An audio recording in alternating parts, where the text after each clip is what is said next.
They're the really simple things that you can have in a small pack every time you go out that will get you help, do the little things to take care of you, and help you survive for a short period of time. So to start with, think about the things that keep you out of trouble. And the things that keep you out of trouble are your ability to navigate. I keep a compass attached to me.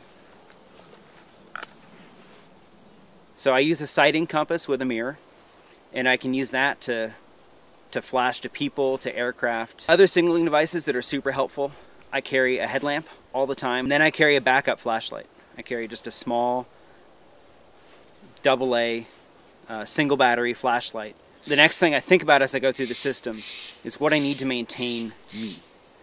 And the first is food, second is water. Hungry, thirsty people don't do well. You can ask my wife. When I'm hungry, I'm incredibly cranky and I make bad decisions. And it's all quick, easy calories to get in your body.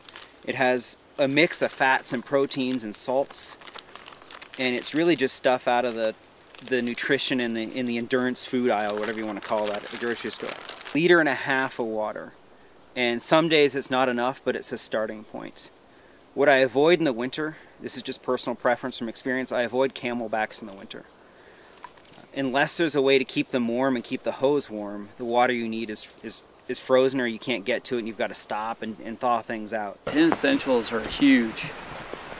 In my case, having enough food and water for being out 3 days could have been a major change in the outcome of our situation. Shelter's the next one. Shelter's a tough thing to plan for. Every time we go out, you've got to balance how much weight you're going to take and how much stuff you want to have with you against its utility. So I use a military surplus plastic Mylar tarp, and it's about 4 by 5. I can wrap it around me, I can pull it over me. Something else I learned was trash bags. As an emergency shelter, 2 trash bags are fantastic.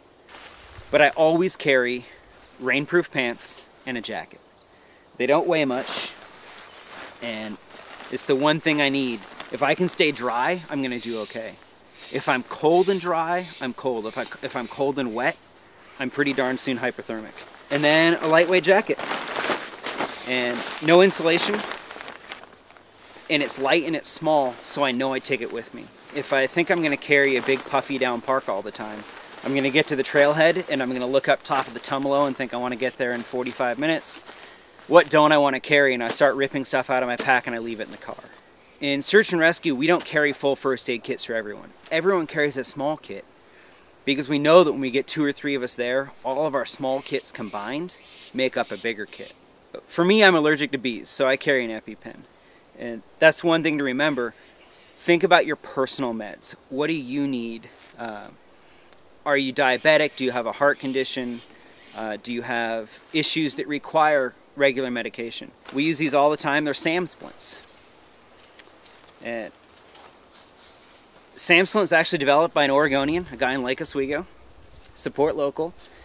It's a moldable aluminum over foam splint, and it can be used to do almost anything splint-wise. Not the prettiest job for the medics in the room, but you can use it to mold an arm splint.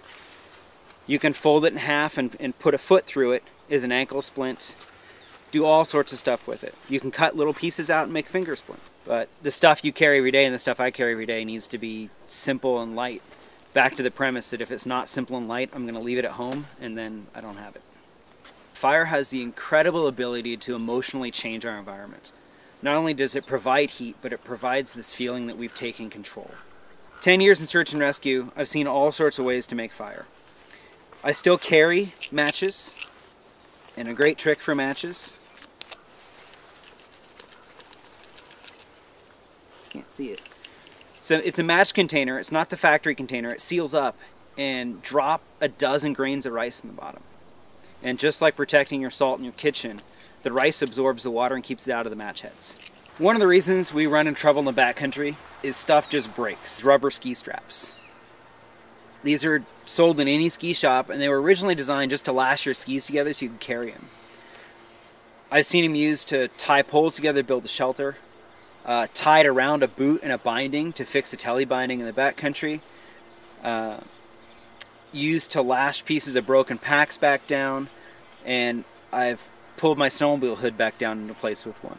I always carry a knife. It's big, it's bulky, and it has a locking blade. If you're going to carry a folding knife, carry one with a locking blade, because when you work a knife hard and it doesn't have a locking blade, it'll close against your knuckles, and now you have injury on top of problem. Day to day and every time we're out there, one of the biggest factors is just the sun. It's just solar radiation, what it's doing, how it's dehydrating us, it's burning our skin. I carry sunscreen, chapstick, and a pair of sunglasses. Hope for the best, plan for the worst. And planning for the worst doesn't mean that you have to have everything in place and all the gear to handle every situation. It means that you have a little bit of an education and you have the basic gear with you that you can adapt to whatever starts to happen. People don't expect the unexpected, and that's why it's called that, but if you go out prepared for that, it can help to save your life.